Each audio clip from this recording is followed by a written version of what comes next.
Welcome to our gathering at First Unitarian Universalist Church of Stockton. We continue to do our services in a virtual form and are appreciative of anyone who signs on and hope that everyone who does will find here what they are seeking. We are a community of individuals holding many different beliefs, coming from many different places, and each progressing on our own journeys of life and faith.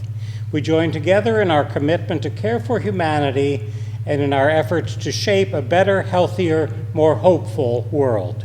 We promise to accept and encourage all those persons of goodwill who gather here, recognizing that we all continue to grow and learn throughout our lifetimes. We especially welcome and stand with LGBTQ persons, even as we seek to welcome all persons of every age, ability, status, and shade of skin.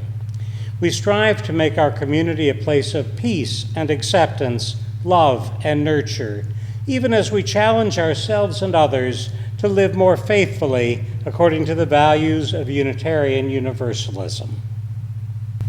Hear now the Prelude by Bhakti Chan.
Our opening words today, One Nation. Day by day, month by month, year by year, it has become clearer that the United States of America is not the nation I thought it was. We are not the big-hearted, generous nation where anyone can grow up to do anything. We are not that rainbow nation where differences are celebrated, but everyone has an equal chance for freedom, justice, and liberty. We are not the nation where the color of our skin no longer makes a difference. Wealth and power continue to be reserved almost exclusively for the same white families which have held power for generations. So few women and men of color have broken through.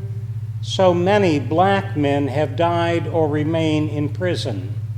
Equality, justice, freedom, liberty are such distant dreams for so many.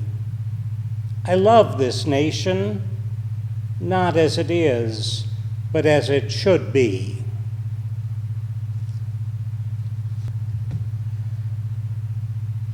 We light our chalice today to stand for the hopes and dreams of millions of people here and around the world.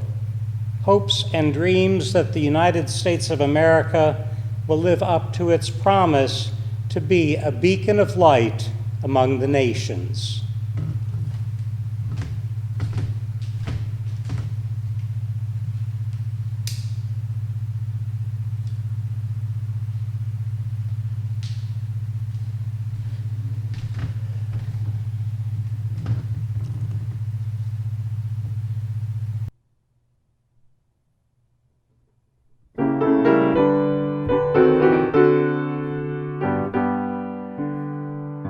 Lift every voice and sing till earth and heaven ring, ring with the harmonies of liberty. Let our rejoicing rise high as the listening skies.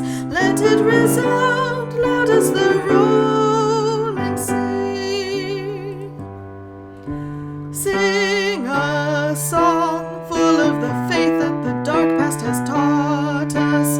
Sing a song full of the hope that the present has brought us.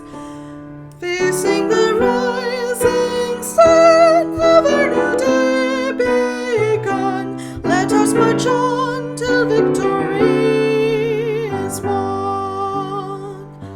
Stony the road we trod, bitter the chastening rod, felt in the days when hope unborn had died.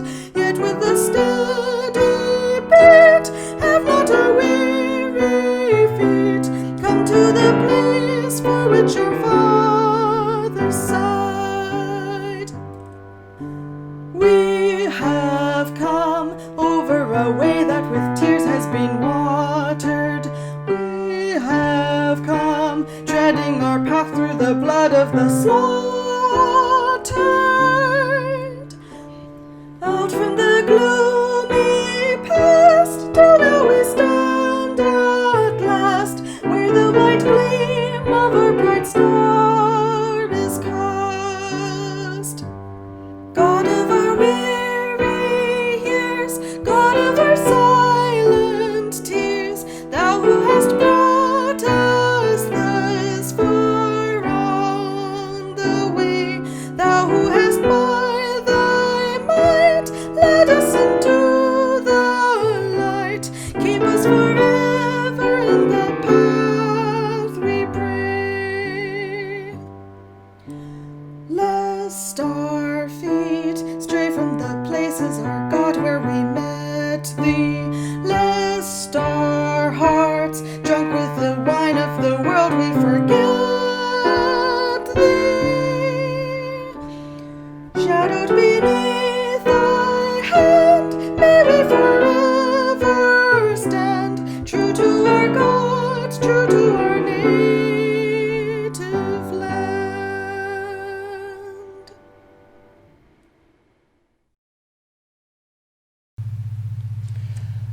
At this time in our service, we generally encourage people to greet one another, and that sometimes takes several minutes if we're here together. I invite you to virtually greet all those people and send good energy to them. All those who would be here, all those you'd like to invite to be here. Now join in our words of affirmation, usually shared between children and adults. We believe in love.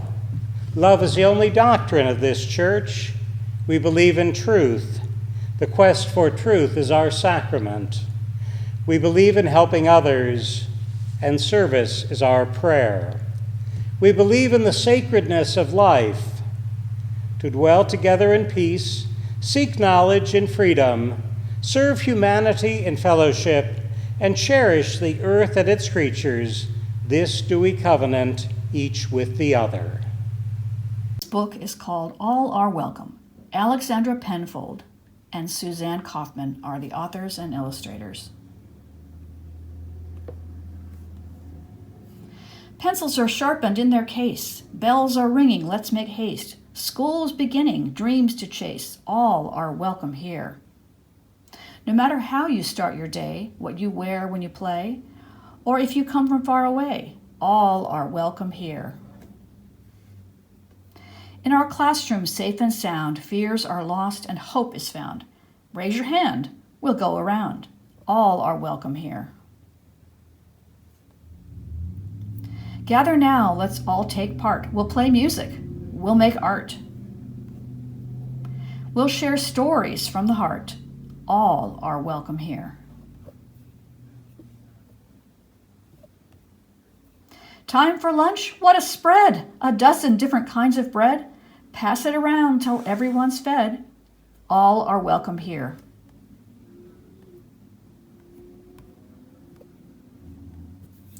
Open doors, rush outside. We will swing, we will slide. We'll have fun side by side. All are welcome here.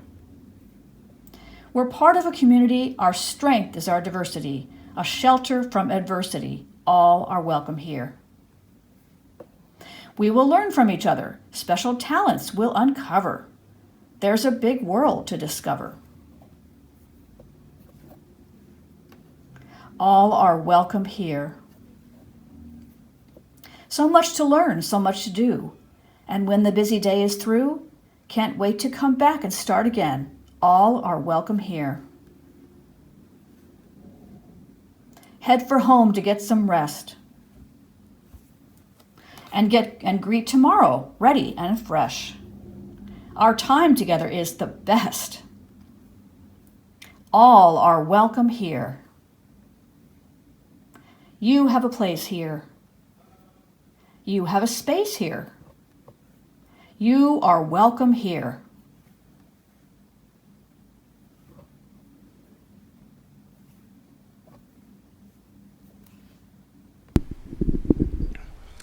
At this time in our service, we recognize the milestones in our lives by lighting candles of joy and concern. I didn't receive any requests for candles this week, but I invite us to remember all those persons who are suffering from COVID-19, to be with the families of all those who have suffered the violence recently expressed that has killed too many people.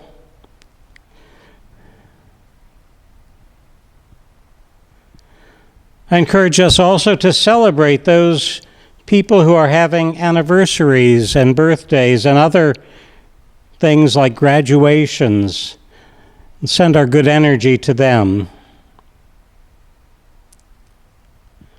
Light one more for all those things that have gone unspoken, as I invite us to send good energy to all those that might be in need. I invite us now into a time of silent thought, prayer, and meditation.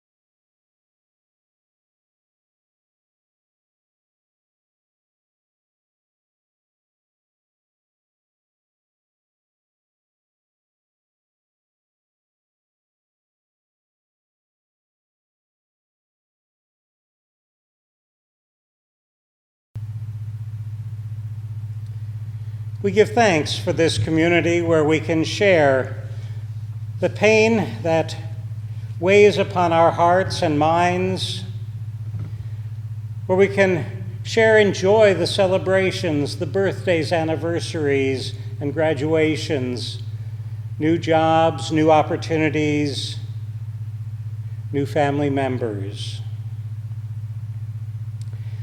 We think of families especially as we send our good energy to all those who suffer from the violence that too often affects our society, sometimes from the police, sometimes from criminals, sometimes from things we don't even recognize or know about.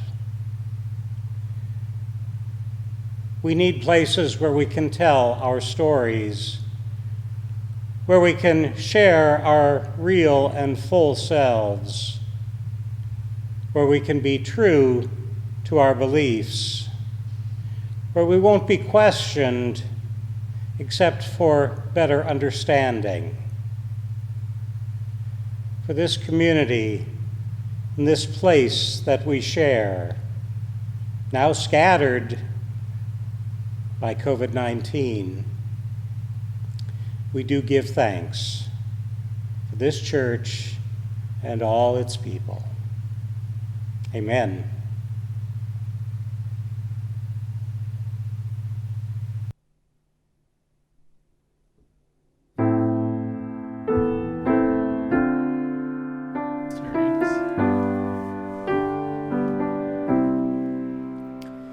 Spirit of life, come unto me.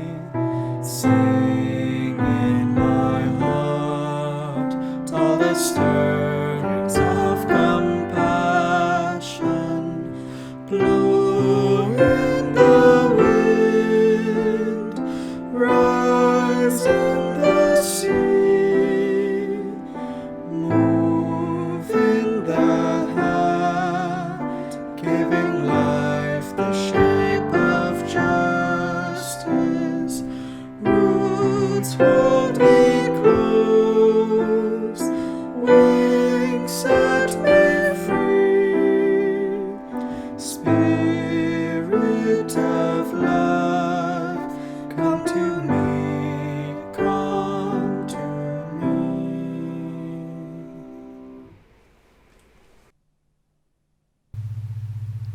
Our responsive reading today is a compilation extracted from speeches of the Reverend Dr. Martin Luther King Jr. It's entitled A Network of Mutuality. We are caught in an inescapable network of mutuality, tied in a single garment of destiny. Injustice anywhere is a threat to justice everywhere. There are some things in our social system to which all of us ought to be maladjusted. Hatred and bitterness can never cure the disease of fear. Only love can do that. We must evolve for all human conflict a method which rejects revenge, aggression, and retaliation. The foundation of such a method is love. Before it is too late, we must narrow the gaping chasm between our proclamations of peace and our lowly deeds, which precipitate and perpetuate war. One day we must come to see that peace is not merely a distant goal that we seek, but a means by which we arrive at that goal. We must pursue peaceful ends through peaceful means. We shall hew out of the mountain of despair a stone of hope.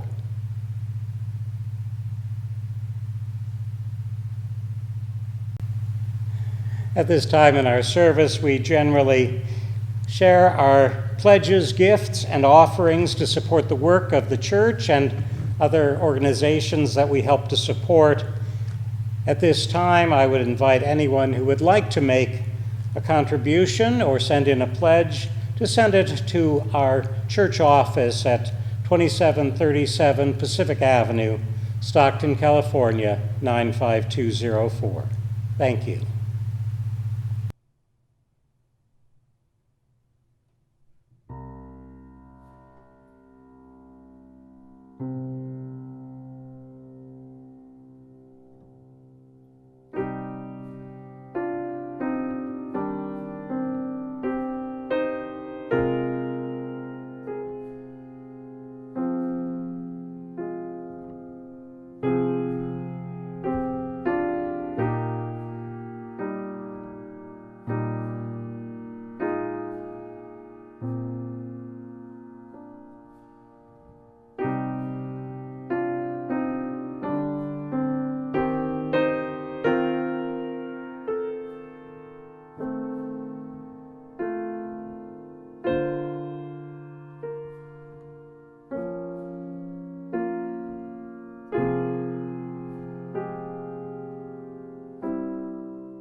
One Nation.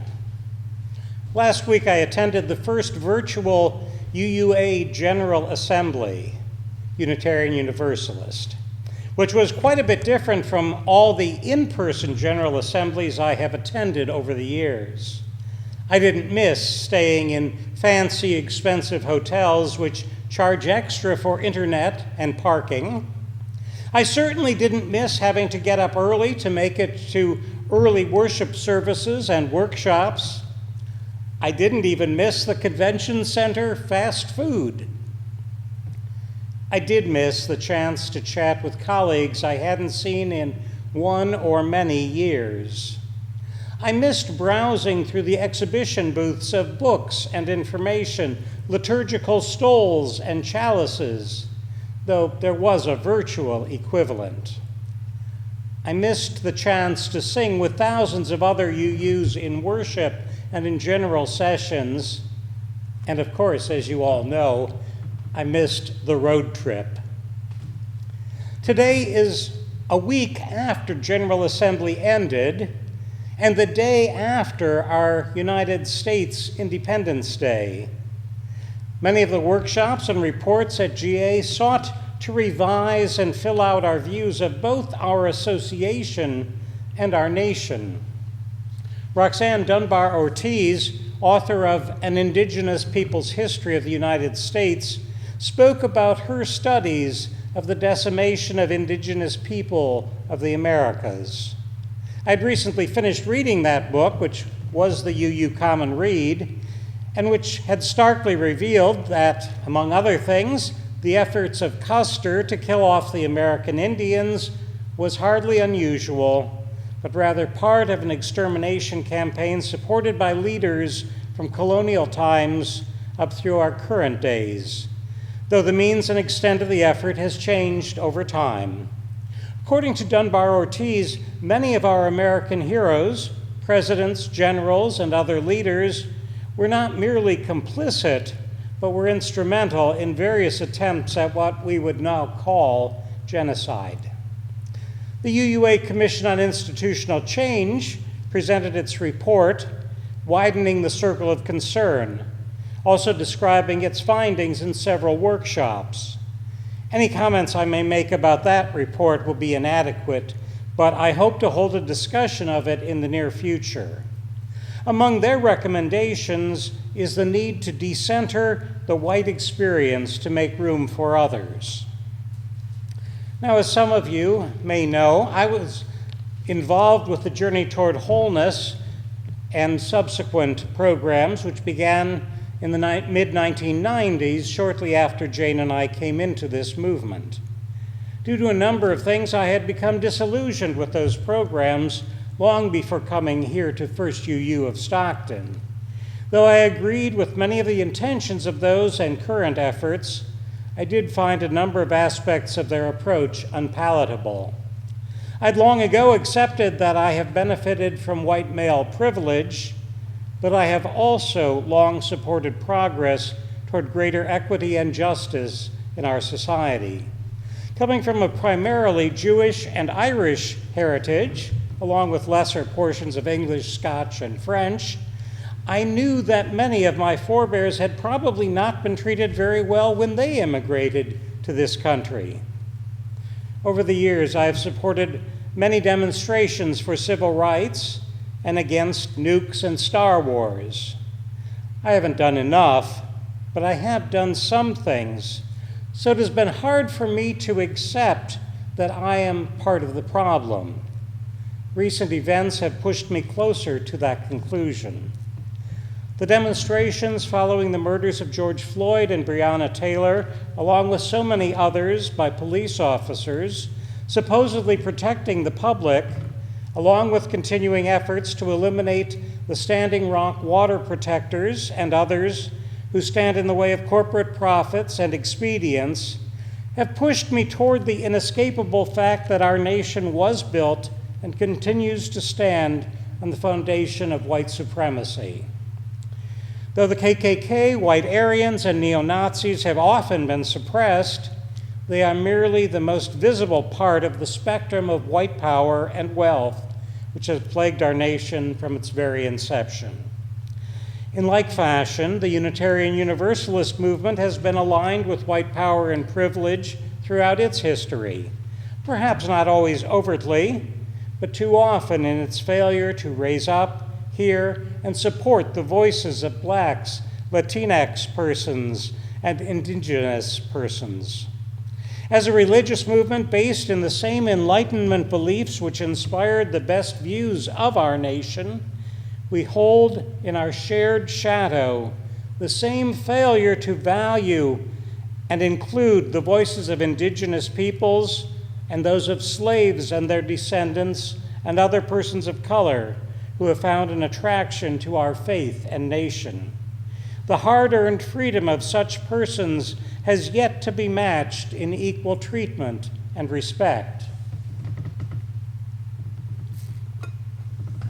The U.S. Declaration of Independence and Constitution, with the Bill of Rights and several later amendments, promise equality and justice to an extent which still is not practiced.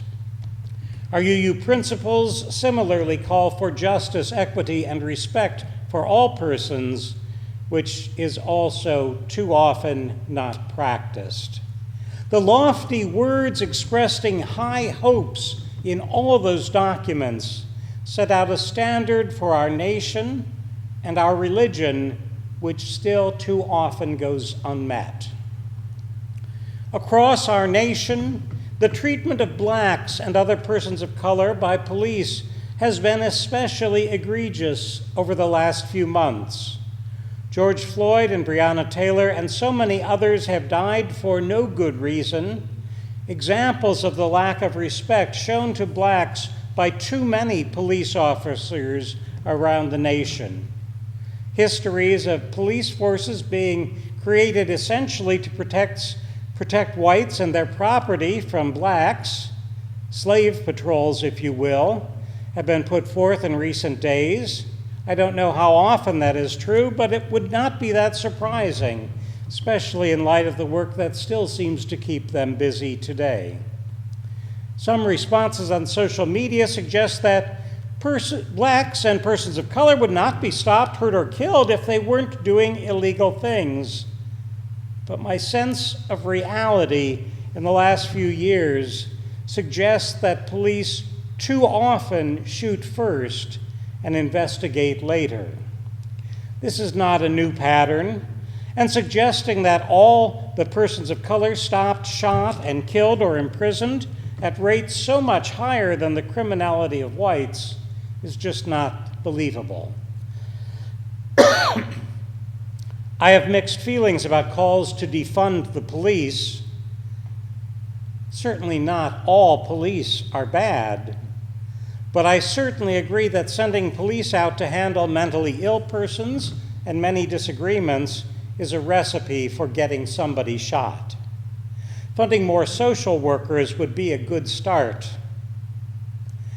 Within Unitarian Universalism, the treatment of persons of color has been almost as heavy-handed as the police response too often is.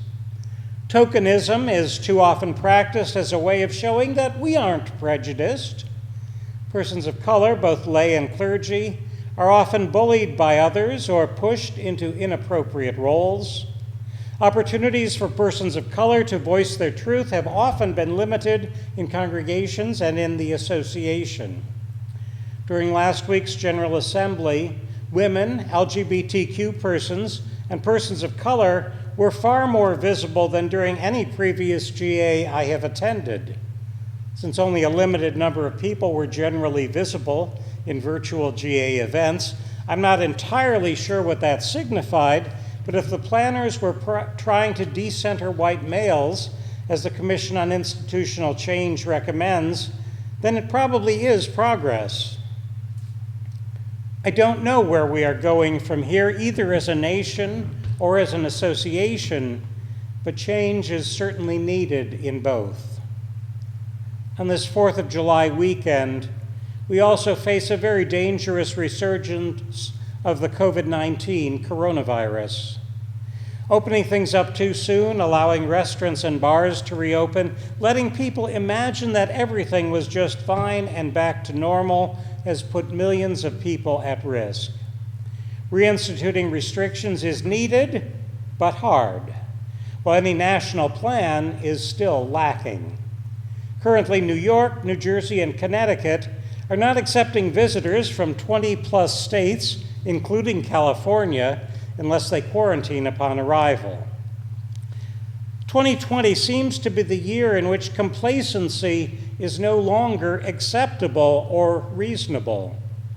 For decades, most of us have just accepted things as they are, not wanting to risk rocking the boat even when we could see injustice. Too many of us, now older whites, and especially males, haven't wanted to risk problems with our jobs or our pensions. Nor have we wanted to get in fights with others about what too often were portrayed as isolated cases of injustice. This year, as COVID-19 dramatically hits harder among minimum wage workers, the poor, and especially persons of color, it is impossible to ignore the dangers of today's racism. Our first and seventh principles have long reminded us that we are all in this together and that we need to treat all persons as having sacred worth. But we have too often fallen short. The lofty words celebrating the success of our nation, touting equality, justice, and liberty, so often shared in 4th of July celebrations, have come to ring quite hollow, with the widening chasm between rich and poor, and the increasing gap between the ways whites and blacks and other persons of color are treated. So too in our movement is the failure to live out our UU principles only too evident. Change comes with a cost, but the failure to change will cost far more in our nation and in our movement. We stand in a new place in the universe. We now know so much more about life and justice and hope and dreams, and yet we allow old ways of being to dictate our actions. That we have not been ready to change in days gone by is understandable to an extent, but the multiple crises of this moment demand new responses. If we do not change, we will not all survive, nor will our children and their children survive to see what may next unfold in the universe. This moment, this crossroads of 2020 may be pushing us over the edge, but we still must take a leap of faith to find a better future. The beginnings of the future will play out in the next several months, along with the progress of COVID-19 and the presidential election. Though the election choices remain two old white guys, the things that they each stand for are a world apart. The choices we make do matter in our nation, the world, and also within our Unitarian Universalism. One nation, one association. We cannot be all things to all people, but we can do better at responding to those who have been harmed the most in the past and who are being harmed the most today. We can do better at living the ideals of both our nation and our association. The future starts now, and the challenges are many. The time for change is now. May we rise up to do all that must be done. So may it be. Shalom, salam, namaste, and amen. We shall overcome.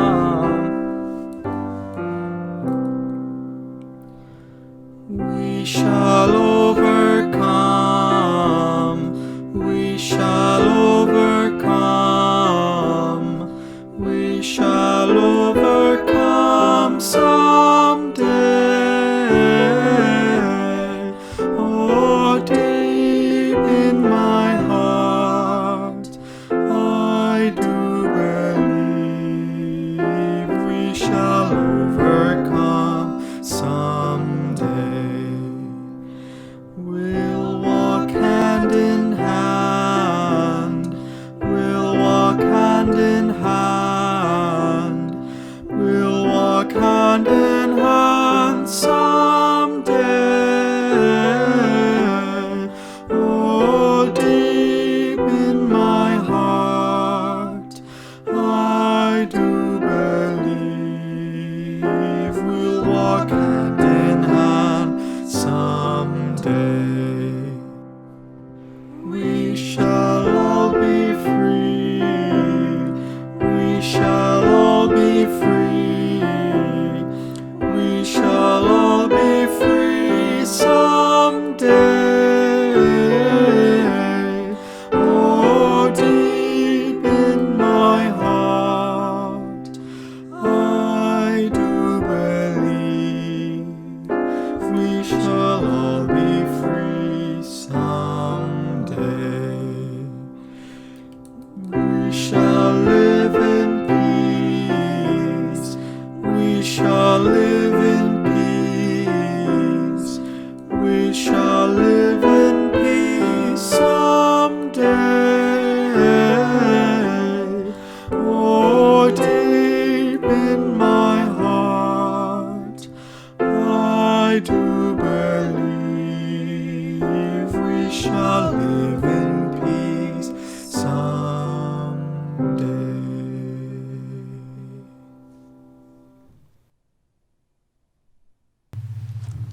At this time in our service, we join hands as we celebrate that this congregation is dedicated to the proposition that behind all our differences, beneath all our diversity, there's a unity that makes us one and binds us forever together, in spite of time and death and the space between the stars. We pause in silent witness to that unity. May the stars carry your sadness away. May the flowers fill your heart with beauty. May hope forever wipe away your tears.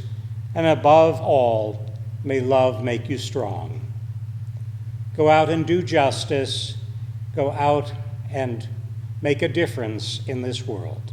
Amen.